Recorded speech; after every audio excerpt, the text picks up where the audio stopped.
ಕರ್ನಾಟಕವನ್ನ ಮಾದಕ ವ್ಯಸನ ಮುಕ್ತ ರಾಜ್ಯ ಮಾಡ್ತೇವೆ, ಡ್ರಗ್ಸ್ ತಡೆಗೆ ಅಧಿಕಾರಿಗಳನ್ನ ನಿಯೋಜಿಸಲಾಗಿದೆ ಅಂತ ಬೆಂಗಳೂರಿನಲ್ಲಿ ಗೃಹ ಸಚಿವ ಪರಮೇಶ್ವರ್ ಹೇಳಿಕೆ ಕೊಟ್ಟಿದ್ದಾರೆ. ಅಧಿಕಾರಿಗಳು ರೈಡ್ ಮಾಡಿ ಡ್ರಗ್ಸ್ ನಾಶ ಮಾಡಿದ್ದಾರೆ. ಸಾವಿರಾರು ಕೋಟಿ ಡ್ರಗ್ಸ್ ಅನ್ನು ಅಧಿಕಾರಿಗಳು ಸುಟ್ಟಿದ್ದಾರೆ. ಸರ್ಕಾರ ಮಾದಕ ವಸ್ತು ನಿಲ್ಲಿಸಬೇಕು ಅಂತಲೇ ಶಪಥ ಮಾಡಿದೆ ಅಂತಂದ್ರು ಗೃಹ ಸಚಿವ ಪರಮೇಶ್ವರ್.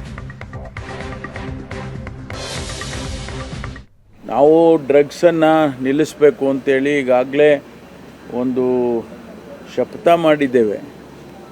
ರಾಜ್ಯ ಸರ್ಕಾರ ಕರ್ನಾಟಕದಲ್ಲಿ ಡ್ರಗ್ಸ್ ಫ್ರೀ ಕರ್ನಾಟಕ ಮಾಡಬೇಕು ಅಂತೇಳಿ ನಾವು ಈಗಾಗಲೇ ಮುಖ್ಯಮಂತ್ರಿಗಳಾಗಲಿ ನಾನಾಗಲಿ ಹೇಳಿಕೆಗಳನ್ನು ಕೊಟ್ಟಿದ್ದೇವೆ. ಅದಕ್ಕೆ ತಕ್ಕ ಹಾಗೆ ನಾವು ನಮ್ಮ ಆಫೀಸರ್ಸ್ನು ಕೂಡ ಸೆನ್ಸಿಟೈಸ್ ಮಾಡಿದ್ದೇವೆ. ಭಾಳಷ್ಟು ಕಡೆ ರೈಡ್ ಮಾಡಿ ಡ್ರಗ್ಸ್ನೆಲ್ಲ ಹಿಡಿದಿದ್ದಾರೆ.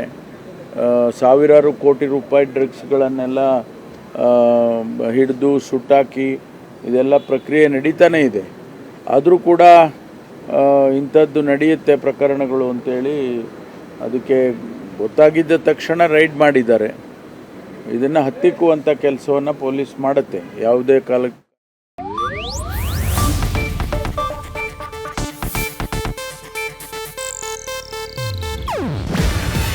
ಇದು ಏಷ್ಯಾನೆಟ್ ನ್ಯೂಸ್ ನೆಟ್ವರ್ಕ್ ಪ್ರಸ್ತುತಿ. ನೀವು ನೋಡ್ತಿದ್ದೀರಾ ಏಷ್ಯಾನೆಟ್ ಸುವರ್ಣ ನ್ಯೂಸ್.